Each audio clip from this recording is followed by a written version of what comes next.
कोहरा दिल्ली की सर्दी के बारे में पूरा इंडिया जानता है।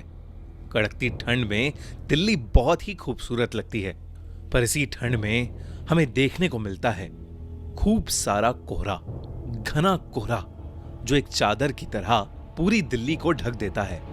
पर क्या हो अगर ये कोहरा अपने साथ कुछ ऐसा लेकर आए जो आपकी जिंदगी ही बदल दे। आज की कहानी है याविन और उसके दोस्तों की। याविन और उसके दोस्त दिल्ली के बढ़ते पोल्यूशन से परेशान हो गए थे और कुछ समय के लिए दिल्ली से बाहर जाना चाहते थे। उन सभी ने मिलकर हिमाचल जाने का प्लान बनाया।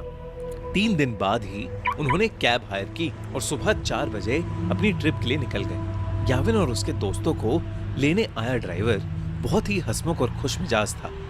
कुछ ही समय में उस ड्राइवर की दोस्ती सभी से हो गई थी। उन लोगों को घर से निकले हुए करीब 4 घंटे हो चुके थे। सुबह के 8 बज रहे थे। आसमान में अब भी अंधेरा छाया हुआ था। तभी गाड़ी में बैठे सभी लोगों को सामने रोड पर एक घने कोहरे की चादर दिखी।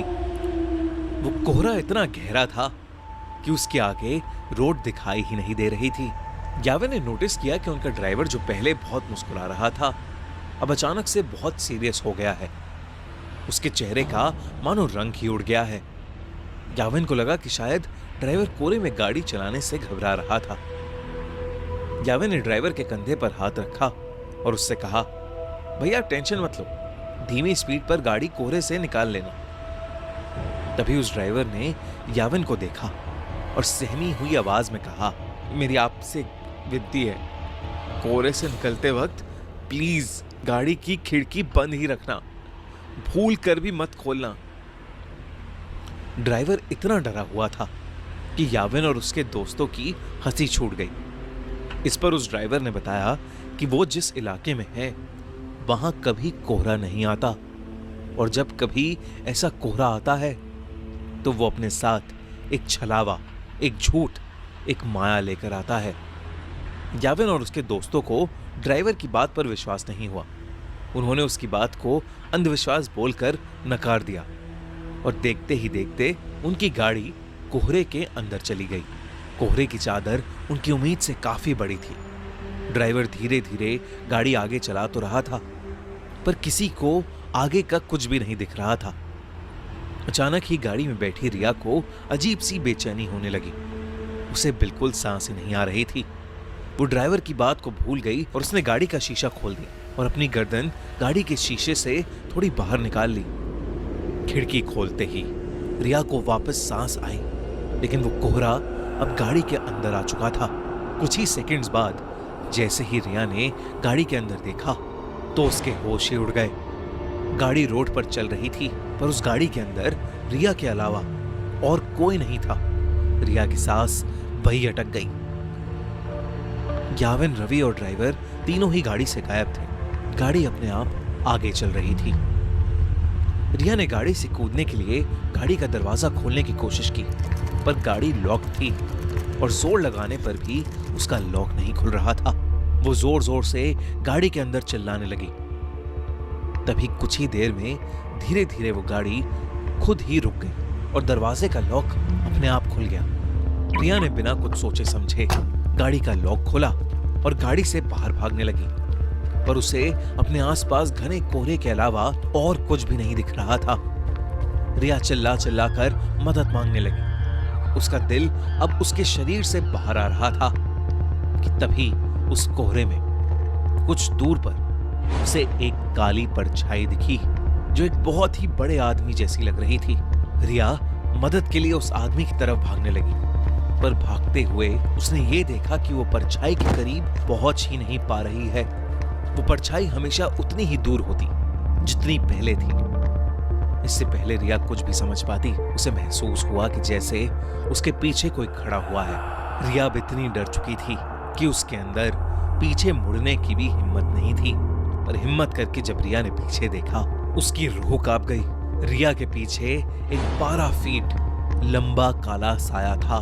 लंबे काले साए को देखकर रिया बुरी तरह कांपने लगी। तभी अचानक रिया को पीछे से एक बहुत जोर का धक्का लगा और वो नीचे गिर पड़ी। याविन, रवि, वो ड्राइवर और रिया अब भी गाड़ी में थे। रिया ने जैसी वो खिड़की खोली थी, वो बेहोश हो गई थी। उस ड्राइवर ने उसके बेहोश होते ही रवि को जल्दी से वो खिड़की बंद करने को कहा। याविन और रवि रिया की हालत देखकर उसे जगाने की कोशिश कर रहे थे और ड्राइवर बस बार बार एक ही चीज बोले जा रहा था, गाड़ी की खिड़की नहीं खोलनी चाहिए थी, नहीं खोलनी चाहिए थी गाड़ी की खिड़की। याविन को अब ड्राइवर पर गुस्सा आने लगा था। उसे लग रहा था कि वो ड्राइवर एक मेडिकल इमरजेंसी पर वहम की पट्टी चढ़ा रहा है। याविन बस वहां से निकलकर रिया को हॉस्पिटल ले जाना चाहता था। याविन ने ड्राइवर को गाड़ी तेज चलाने के लिए कहा। ड्राइवर ने याविन की बात मानी और गाड़ी के एक्सीलरेटर पर अपना पैर दबा दिया। लेकिन कुछ ही सेकंड्स में अचानक से गाड़ी के सामने एक लड़की आ गई और इतनी तेज स्पीड होने की वजह से गाड़ी उस लड़की से टकरा गई। उस लड़की के टकराने के बाद ड्राइवर ने गाड़ी वहीं रोक दी। अब याविन और रवि की सांसें वहीं अटक गई थीं। याविन तुरंत गाड़ी से उतरकर उस लड़की को देखने गया। उसने देखा कि एक लड़की खून से लथपथ रोड पर उल्टी पड़ी हुई थी। याविन ने जैसे ही उसकी शक्ल देखने के लिए उसे पलटा, उसका दिल दहल गया। वो खून से लथपथ पड़ी लड़की कोई और नहीं बल्कि याविन की दोस्त रिया थी। याविन को कुछ समझ नहीं आ रहा था क्योंकि रिया तो उसके साथ गाड़ी में थी। याविन दोबारा गाड़ी की ओर गया और उसने देखा कि पूरी गाड़ी बिल्कुल खाली थी। गाड़ी के अंदर और कोई भी नहीं बैठा था। याविन को कुछ समझ नहीं आ रहा था। वो बहुत ज्यादा डर चुका था। याविन ने रिया की बॉडी को उठाकर गाड़ी में रखा और खुद ड्राइवर सीट पर बैठकर गाड़ी को चलाने लगा। याविन उस घने कोहरे में बस तेजी से गाड़ी चला रहा था। तभी उस चलती हुई गाड़ी के सामने वही 12 फुट लंबा काला साया आ गया और याविन का गाड़ी की स्टीयरिंग पर से कंट्रोल बिगड़ गया और वो गाड़ी रोड के एक साइड के एक पेड़ से जाकर टकरा गई। अगली सुबह उनकी गाड़ी एक पेड़ से टकराई हुई मिली जिसमें ड्राइवर, याविन, रवि और रिया थे। वो चारों उस कोहरे की रात जिंदा तो बच गए, लेकिन यावी के सर पर चोट आने की वजह से उसका मानसिक संतुलन बिगड़ गया और रिया को इतना गहरा सदमा लगा कि अब उसे हर जगह सिर्फ वही काला साया दिखता है। अगली बार कोहरे में जाओ तो अपनी गाड़ी की खिड़की कभी मत खोलना।